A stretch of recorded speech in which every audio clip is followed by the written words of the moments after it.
الحمد لله وكفى وسلام على عباده الذين اصطفى أما بعد. قال الله تبارك وتعالى في كلامه المجيد والفرقان الحميد: أعوذ بالله من الشيطان الرجيم. بسم الله الرحمن الرحيم. إنا نحن نزلنا الذكر وإنا له لحافظون. وقال النبي صلى الله عليه وسلم: خيركم من تعلم القرآن وعلمه، أو كما قال عليه الصلاة والسلام. اللهم صل على سيدنا محمد وعلى آل سيد. صدر جلسہ، اسٹیج پر جلوہ افروز علماء کرام، میرے معزز سامعین کرام، وقت چونکہ بہت ہو چکا ہے، آپ تمام حضرات صبح سے ابھی تک تھکے بھی ہوں گے، بھوک بھی آپ کو ستا رہی ہوگی، آگے نماز کا بھی وقت ہے، لیکن بہرحال حکم کی اطاعت کرتے ہوئے چند منٹ کے لیے آپ کے سامنے کچھ باتیں عرض کرنے کی کوشش کروں گا۔ اللہ تبارک و تعالی ہمیں کہنے سے زیادہ ان باتوں پر عمل کرنے کی نیت سے سننے کی توفیق نصیب فرمائے۔ محترم بزرگوں اور دوستوں، اس وقت آپ جس مناسبت سے یہاں مدرسے کے اندر جمع ہوئے ہیں، وہ ان خوش نصیب حفاظ کرام کی دستار بندی کا موقع ہے۔ آج ہم جس طرف نظر اٹھائیں وہاں اس امت کا امتحان لیا جا رہا ہے، اور اس امت کو امتحان کے اندر ہر طرف سے گھیرا جا رہا ہے۔ اللہ رب العزت نے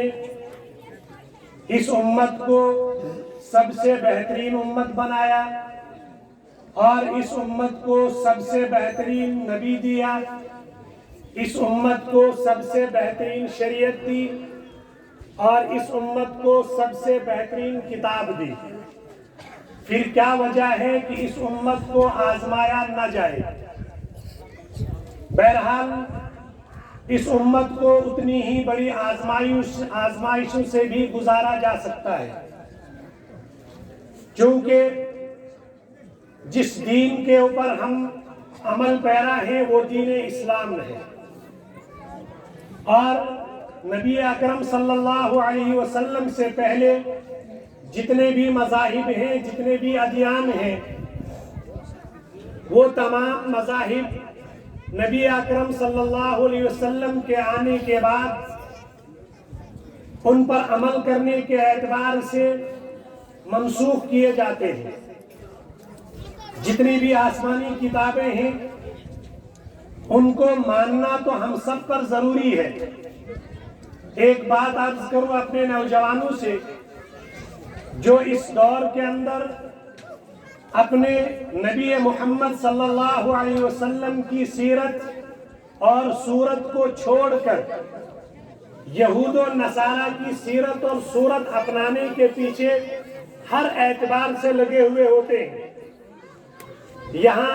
یہ بات سمجھنی ہے کہ اللہ رب العزت نے اور نبی پاک صلی اللہ علیہ وسلم نے ہم تمام کو اس سے منع فرمایا ہے کہ تمہاری جو نجات ہے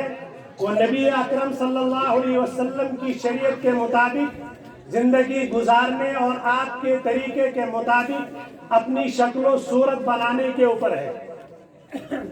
قرآن نے ایک عجیب انداز سے اس کو پیش کیا ہے، اور مجھ پر اور آپ پر افسوس کیا ہے کہ جس امت کو یہ حکم ہے کہ نبی اکرم صلی اللہ علیہ وسلم سے پہلے جتنے انبیاء ہیں اور آپ صلی اللہ علیہ وسلم کی شریعت سے پہلی جتنی شریعتیں ہیں اور جتنی آسمانی کتابیں ہیں، اس امت کے کسی بھی فرد کا ایمان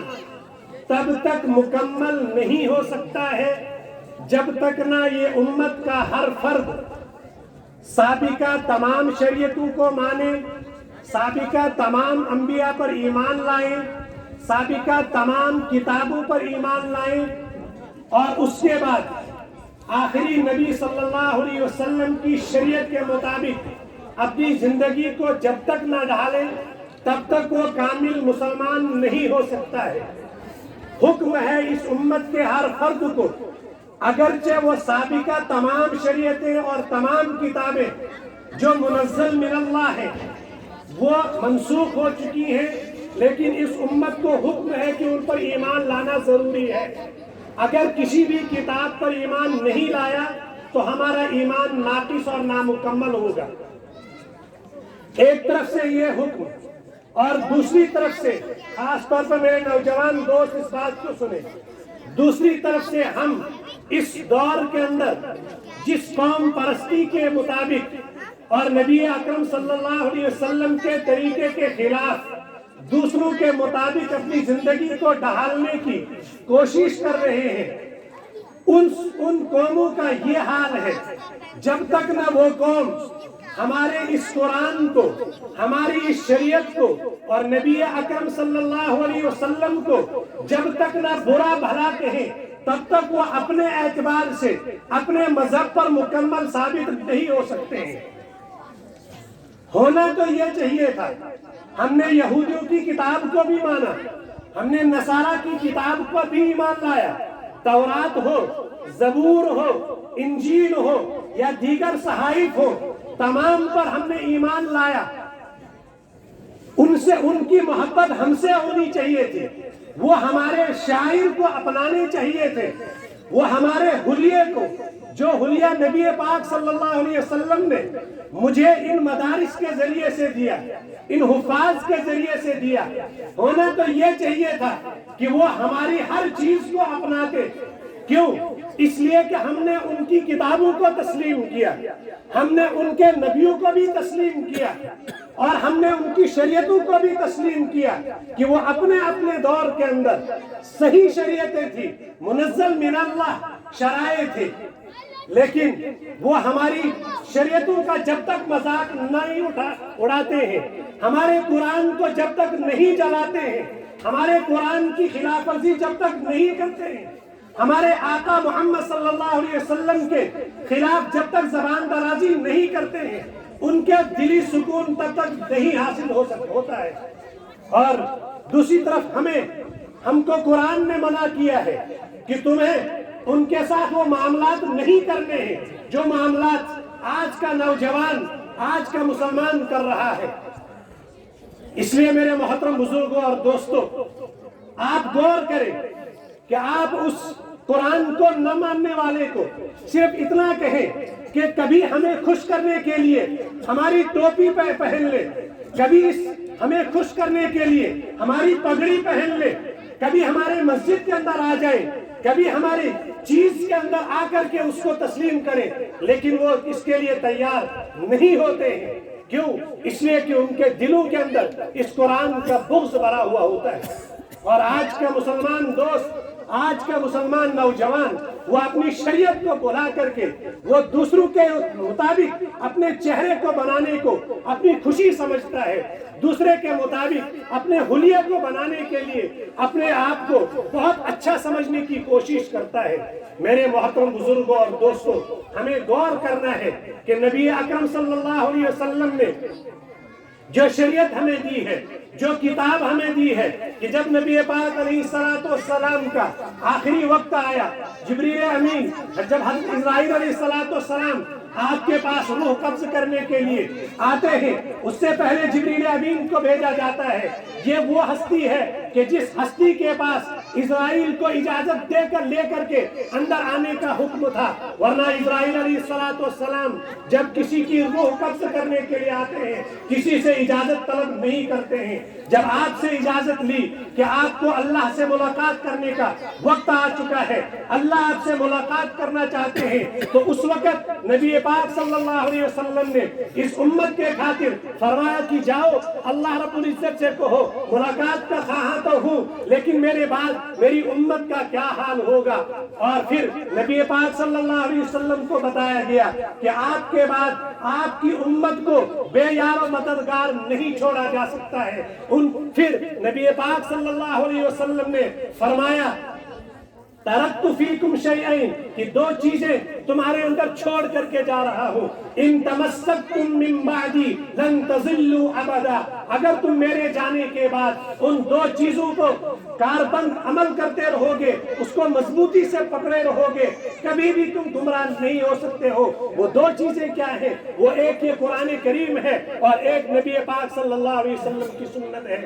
جس کو احادیث مبارکہ کہا جا رہا ہے۔ اور یہی وہ قرآن ہے کہ جس قرآن کو ان حفاظ نے اپنے سینے کے اندر لیا ہے۔ نبی پاک صلی اللہ علیہ وسلم نے فرمایا خیرکم من تعلم القرآن وعلمہ، کہ تم میں سب سے بہترین انسان وہ ہو سکتا ہے جو قرآن کو سیکھے اور سکھائے۔ پھر علماء نے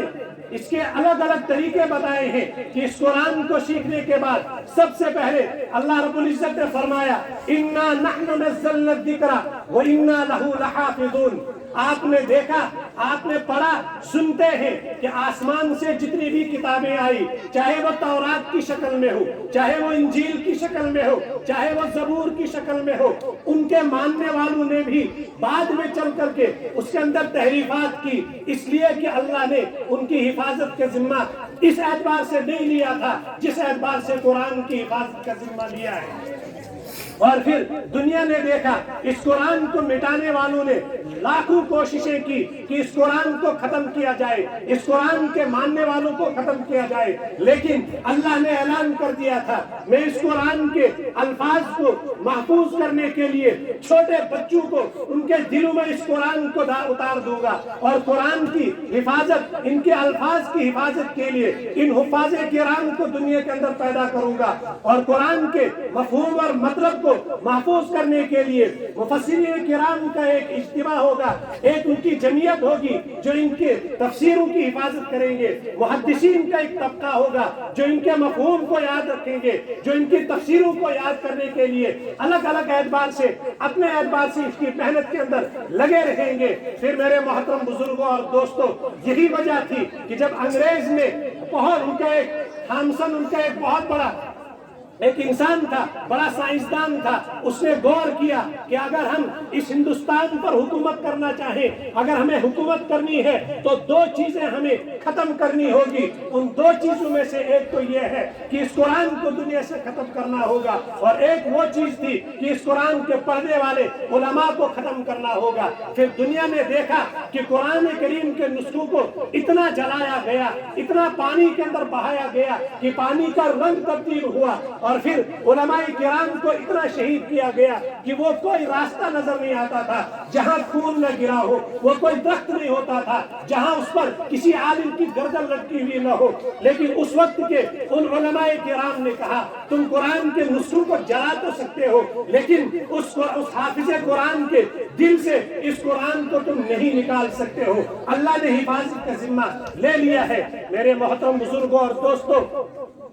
آپ قابل مبارک ہو اس بستی میں رہنے والے جتنے بھی حضرات ہیں، قابل مبارک ہو وہ لوگ، کیوں؟ اس لیے کہ اللہ کے نبی صلی اللہ علیہ وسلم نے فرمایا کہ اگر کسی بستی کے اوپر اللہ کی طرف سے ان کی نافرمانیوں کی وجہ سے عذاب آنا ہوتا ہے، عذاب کا فرشتہ پہنچتا ہے عذاب لے کر کے، لیکن اس مدرسے کی اس بستی کے اندر مدرسہ ہوتا ہے، یہ معصوم بچے صبح 4 بجے، صبح 3 بجے اٹھ کر کے ٹھنڈے پانی سے وضو کر کے صبح اٹھ کر کے قرآن کی تلاوت کرتے ہوتے ہیں۔ وہ فرشتے آتے ہیں لیکن دیکھتے ہیں کیا معصوم بچے اللہ کے کلام کو پڑھ رہے ہیں، وہ گھٹنا ٹیک کر کے وہ یاد کر رہے ہیں، اپنی ایڑیاں رگڑ رہے ہیں۔ ان فرشتوں کو بھی ترس آتا ہے، اور اللہ سے باوجود اس کے کہ اللہ جانتا ہے میرے معصوم بندے وہ اس قرآن کی تلاوت کر رہے ہیں، اس کو اپنے سینے میں یاد کر رہے ہیں، محفوظ کر رہے ہیں، ان معصوم بچوں کی وجہ سے اس عذاب والے فرشتوں کو